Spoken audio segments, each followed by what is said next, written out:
للہ رب العالمین۔ اور اس آیت کا معنی ہے سب تعریفیں اللہ کے لیے ہیں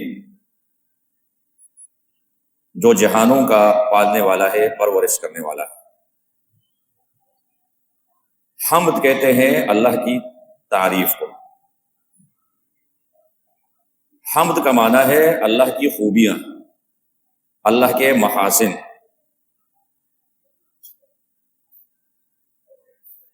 تو لہٰذا یہ حمد کا جو لفظ ہے، یہ جو کلمہ ہے، الحمدللہ کا جو کلمہ ہے،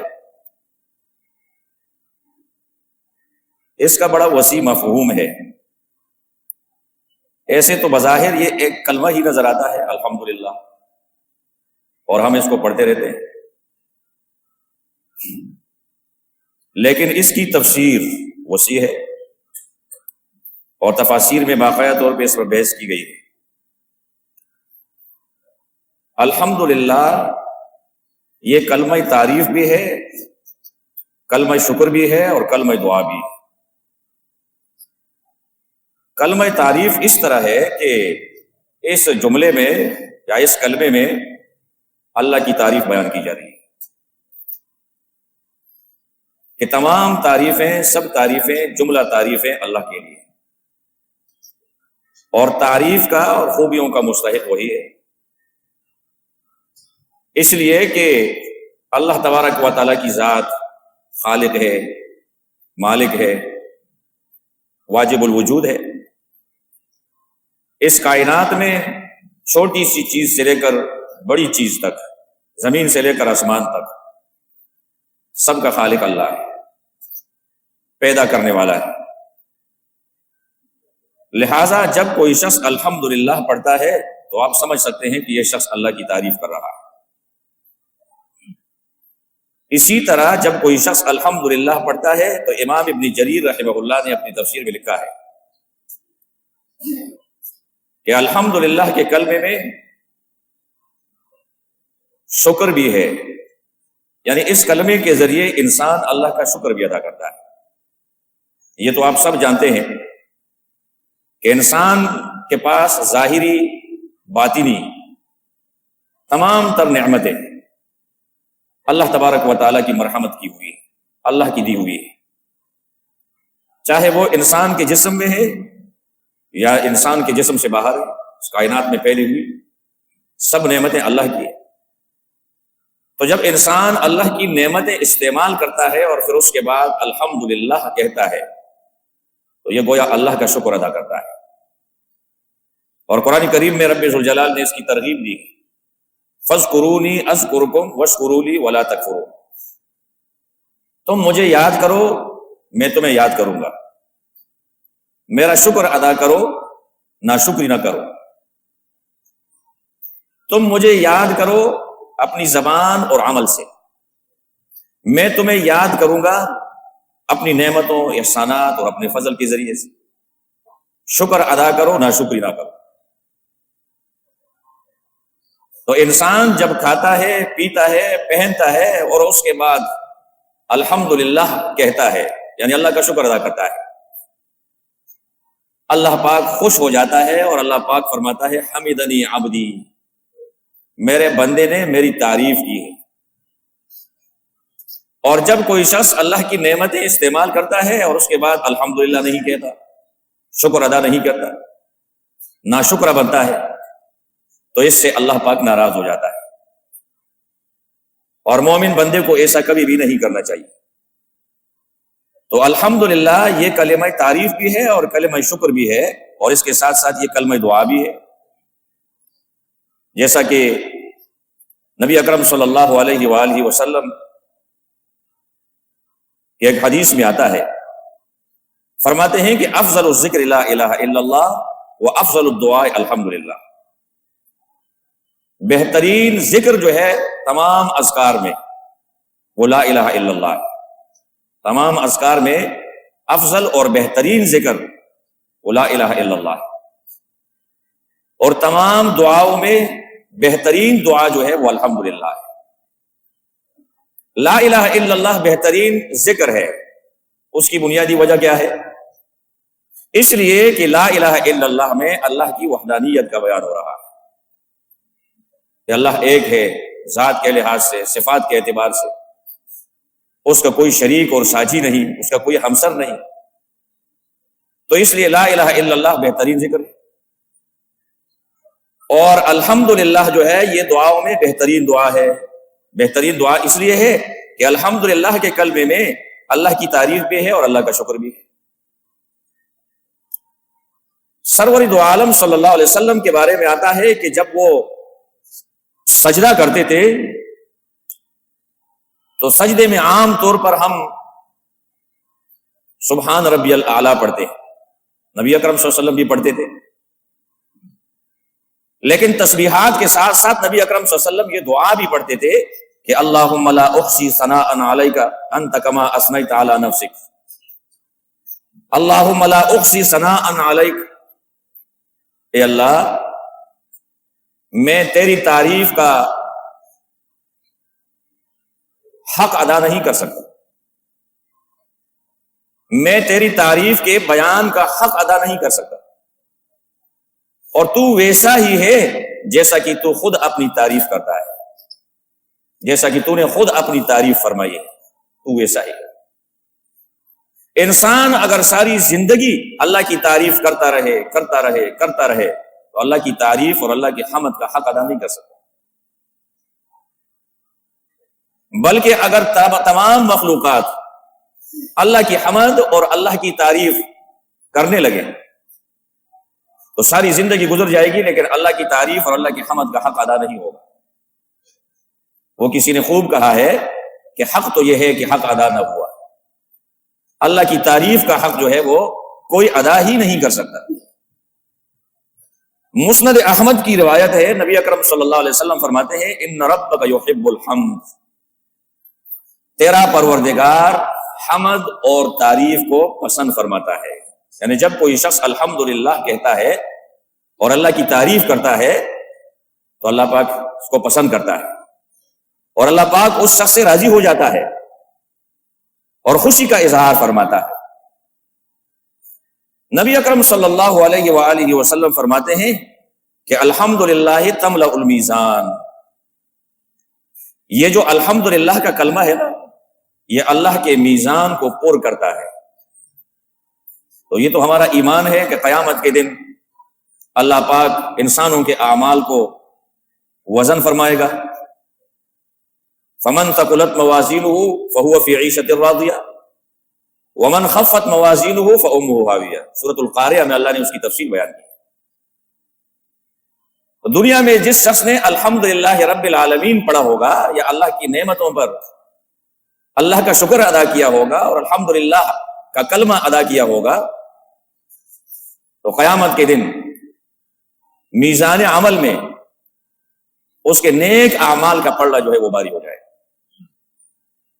اور یہ انسان کے نیک بختی اور خوش قسمتی کی علامت ہے اور جنتی ہونے کی علامت۔ حدیث میں آتا ہے، نبی اکرم صلی اللہ علیہ وسلم فرماتے ہیں کہ جو شخص سبحان اللہ الحمدللہ پڑھتا ہے، اس سے زمین سے لے کر آسمان تک جو فضا ہے یہ پر ہو جاتی ہے۔ اس کلمے کے اندر اللہ پاک نے اتنی طاقت رکھی ہوئی ہے، ایک تو میزان عمل میں بھی یہ بھاری ہے، اور دوسرا جب کوئی شخص پڑھتا ہے تو حدیث میں آتا ہے کہ سبحان اللہ الحمدللہ یہ دو کلمے ایسے ہیں کہ جس سے زمین سے لے کر آسمان تک یہ فضا جو ہے وہ پر ہو جاتی ہے۔ تو لہٰذا یہ بڑا قیمتی کلمہ ہے اور ذکر و اذکار میں اس کو شامل کرنا چاہیے۔ بخاری شریف کی آخری حدیث میں بھی یہی آتا ہے، کلمتان خفیفتان علی اللسان ثقیلتان فی المیزان، اور آخر میں ان دو کلموں کا ذکر ہے، سبحان اللہ و بحمدہ سبحان اللہ العظیم، اس میں بھی اللہ کی تعریف کا ذکر ہے اور اللہ کی حمد کا ذکر ہے۔ لہذا ذکر و اذکار میں الحمدللہ اس کو شامل کرنا چاہیے اور اللہ کا ذکر کرنا چاہیے۔ نبی اکرم صلی اللہ علیہ وسلم فرماتے ہیں کہ آخری امت کے لوگوں کا نام حمادون ہے، حمادون، آخری امت کے لوگوں کا نام کیا ہے؟ حمادون۔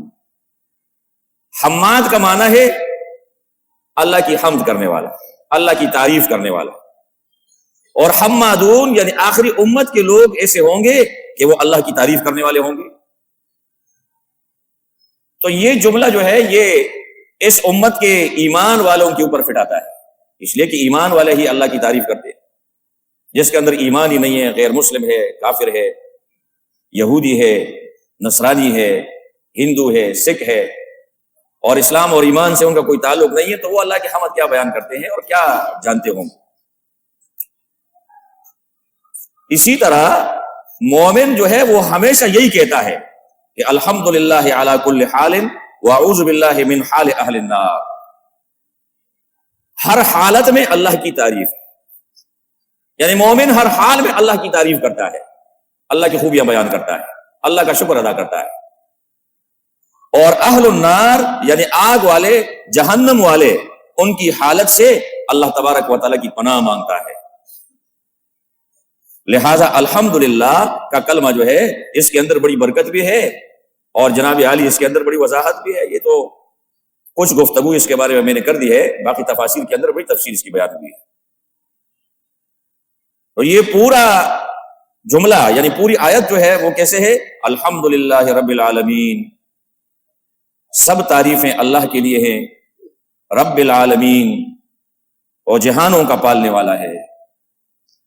رب جو ہے وہ کہتے ہیں تربیت کرنے والے کو، تربیت کرنے والا، پرورش کرنے والا، اور رب کا معنی ہے ہر چیز کو آہستہ آہستہ بتدریج حد کمال تک پہنچانے والا، آہستہ آہستہ ہر چیز کو بتدریج حد کمال تک پہنچانے والا، یہ رب کا معنی ہے۔ تو یہ اللہ کی ذات پر صادق آتا ہے۔ ایسے تو مثالیں دنیا کے اندر بہت زیادہ ہے، لیکن انسان کی مثال لے لیجئے کہ ماں کے پیٹ کے اندر رب ذوالجلال جب انسان کا خاکہ بناتا ہے اور 4 مہینے میں ماں کے پیٹ کے اندر انسان کا جسم اور انسان کے اعضاء جو ہے وہ مکمل ہو جاتے ہیں، پھر اللہ پاک روح پھونک دیتا ہے اور اپنے حکم سے اس کو زندہ کر دیتا ہے۔ قرآن کریم میں اللہ پاک نے فرمایا کہ پہلے یہ نطفہ ہوتا ہے، نطفے کی شکل، پھر اس کے بعد اس سے خون کا لوتڑا، جمع ہوا خون بنتا ہے، اس کے بعد اس سے مضغہ بنتا ہے یعنی گوشت کا ٹکڑا، پھر اللہ فرماتا ہے فَكَسَوْنَا الْعِظَامَ لَحْمًا، اللہ پاک اس کے اندر ہڈیاں پیدا کر کے اس کو گوشت پہنا دیتا ہے۔ اور پھر رب ذوالجلال جب انسان کو مکمل طور پہ ماں کے پیٹ کے اندر بنا دیتا ہے تو 4 مہینے کے بعد اس کے اندر روح پھونک دیتا ہے اور وہ مکمل انسان بن جاتا ہے، جسم اور روح کا مرکب۔ تو کہاں سے اللہ پاک نے کہاں پہنچا دیا؟ بتدریج مختلف مراحل سے گزارا، اور پھر اس کے بعد اللہ پاک نے ثم السبیل یسرا، دنیا کی طرف آنے کا جو راستہ ہے وہ اس کے لیے آسان کر دیا۔ پھر دنیا میں بھی اللہ پاک نے ایسے بیار و مددگار نہیں چھوڑا۔ یہ روٹی نہیں کھا سکتا، سخت چیزیں نہیں کھا سکتا، دانت نہیں ہوتے جب بچہ پیدا ہو جاتا ہے، تو اللہ پاک نے ماں کے جسم کے اندر اس کے لیے دودھ کے 2 چشمے جاری کر دیے۔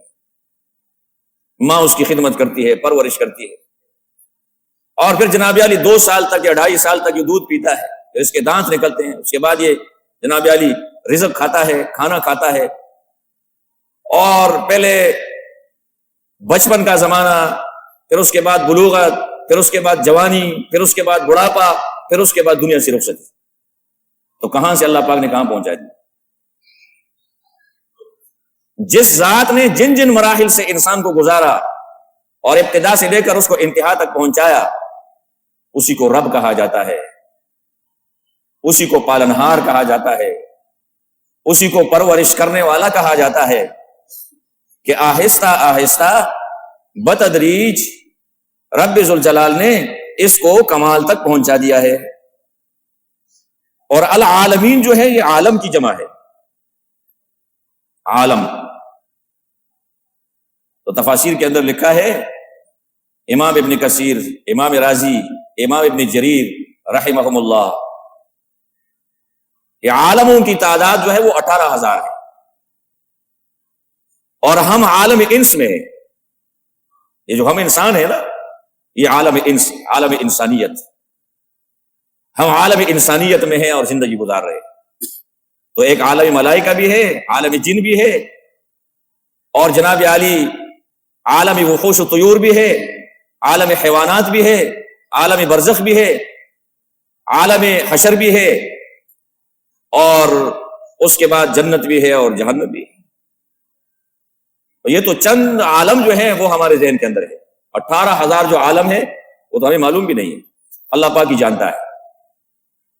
لیکن یہاں پہ رب العالمین کا معنی یہ ہے کہ اللہ پاک ان تمام عالموں کا پروردگار ہے اور پالنے والا ہے، پرورش کرنے والا ہے، صرف انسان کا نہیں ہے، انسان کو بھی پال رہا ہے، فرشتوں کو بھی پال رہا ہے، جنات کو بھی پال رہا ہے، سمندر اور پانی کے اندر جو مخلوقات ہیں ان کو بھی پال رہا ہے، فضا میں جو پرندے اڑ رہے ہیں ان کو بھی پال رہا ہے، اور یہ جو کیڑے مکوڑے ہیں حشرات الارض ان کو بھی پال رہا ہے، عالم حیوانات، عالم نباتات، عالم جمادات، پتہ نہیں کیا کیا عالم ہے، رب ذوالجلال سب کو پال رہا ہے، وہ سب کا پرورش کرنے والا ہے۔ اس سے اللہ کی وحدانیت کے بارے میں معلوم ہو جاتا ہے کہ اللہ پاک واجب الوجود ہے اور رب ذوالجلال سب کو پال رہا ہے، اللہ کے سوا کوئی رب نہیں ہے، اور ربوبیت کا دعویٰ جو قرآن کریم کے اندر اللہ پاک کا ہے وہ سچا ہے، اس میں کوئی شک نہیں۔ الرحمن الرحیم، بے حد مہربان ہے اور نہایت رحم کرنے والا ہے۔ الرحمن بے حد مہربان ہے، الرحیم نہایت رحم کرنے والا ہے۔ تو رحمان اور رحیم دونوں کلمے، یعنی دونوں جو صفاتی نام ہے اللہ کے، اس میں مبالغہ ہے، دونوں میں مبالغہ ہے، لیکن رحیم کے مقابلے میں رحمان میں زیادہ مبالغہ ہے۔ رحمان کے لفظ میں عمومیت ہے اور رحیم کے لفظ میں تخصیص ہے۔ امام بیضاوی رحمہ اللہ فرماتے ہیں کہ رحمان الدنیا رحیم الآخرہ، وہ اس کی تفسیر کرتے ہیں، فرماتے ہیں کہ اللہ تبارک و تعالی دنیا میں رحمان ہے اور آخرت میں رحیم ہے۔ ایسے تو دونوں صفات اللہ پاک کے ساتھ مختص ہیں۔ دنیا میں رحمان کیسے؟ اس کی رحمانیت جو ہے وہ عام ہے، یعنی اس کی مہربانی عام ہے، مسلمانوں پر بھی مہربان ہے اور کفار پر بھی مہربان ہے، ہر کس و ناکس پہ مہربان ہے، مسلمانوں کو بھی دیتا ہے، کفار کو بھی دیتا ہے، اپنے ماننے والوں کو بھی دیتا ہے، نہ ماننے والوں کو بھی دیتا ہے، ماننے والوں پر بھی رحمتوں کا نزول کرتا ہے اور نہ ماننے والوں کے اوپر بھی دنیا میں رحمتوں کا نزول کرتا ہے۔ لیکن آخرت میں رب ذوالجلال کی رحیمیت کہ اللہ پاک بے حد مہربان ہے، آخرت میں صرف ایمان والوں پر، غیر مسلم اور کافروں کے اوپر کوئی مہربانی آخرت کے اندر نہیں ہوگی۔ ان کو تو کہا جائے گا کہ وَامْتَازُوا الْيَوْمَ أَيُّهَا الْمُجْرِمُونَ، اے مجرموں آج کے دن تم علیحدہ ہو جاؤ، اس لیے کہ تمہارا راستہ الگ ہے اور مسلمانوں کا راستہ الگ ہے، تمہارا راستہ جہنم والا ہے اور ایمان والوں کا راستہ جو ہے وہ جنت کا راستہ۔ لہذا حدیث میں آتا ہے، نبی اکرم صلی اللہ علیہ وسلم فرماتے ہیں کہ ارحموا من فی الارض یرحمکم من فی السماء، تم زمین والوں کے اوپر رحم کرو، آسمان والا تمہارے اوپر رحم فرمائے۔ یعنی زمین میں جو مخلوقات ہے اللہ کی مخلوق اور بطور خاص انسان، تم ان پر رحم کرو، آسمان والا جو کہ بلندیوں پر ہے وہ تم پر رحم فرمائے گا۔ اور اسی طرح حدیث میں آتا ہے من لا یرحم لا یرحم، جو رحم نہیں کرتا اس پر رحم نہیں کیا جاتا۔ یہ ایک تجربہ ہے کہ تم اگر رحم کرو گے کسی کے اوپر، اللہ تیرے اوپر رحم فرمائے گا، اور اگر ظلم کرو گے تو اللہ پاک ظالم کو پسند نہیں کرتا، ان اللہ لا يحب الظالمین۔ اور رب ذوالجلال نے فرمایا کہ انی حرمت الظلم علی نفسی فلا تظالموا، میں نے ظلم اپنے اوپر حرام کر دیا ہے، میں کسی کے اوپر ظلم نہیں کرتا۔ اللہ پاک کی کتنی بڑی طاقت ہے، تو ہمارے تصور سے بھی باہر ہے، لیکن اللہ پاک کسی کے اوپر ظلم نہیں کرتا۔ لہٰذا اللہ فرما رہا ہے جب میں کسی کے اوپر ظلم نہیں کرتا فلا تظالموا، تم بھی کسی کے اوپر ظلم نہ کرو۔ اور ظالم جو ہے اس کو دنیا میں بھی اس ظلم کا بدلہ ملتا ہے، آخرت کی سزا تو الگ ہے۔ لہٰذا رب ذوالجلال فرماتے ہیں کہ تم ایک دوسرے کے اوپر رحم کرو اور ظلم نہ کرو۔ اگر کوئی شخص ظالم ہے تو اس کو ظلم سے باز آنا چاہیے۔ اللہ تبارک و تعالی عمل کی توفیق عطا فرمائے۔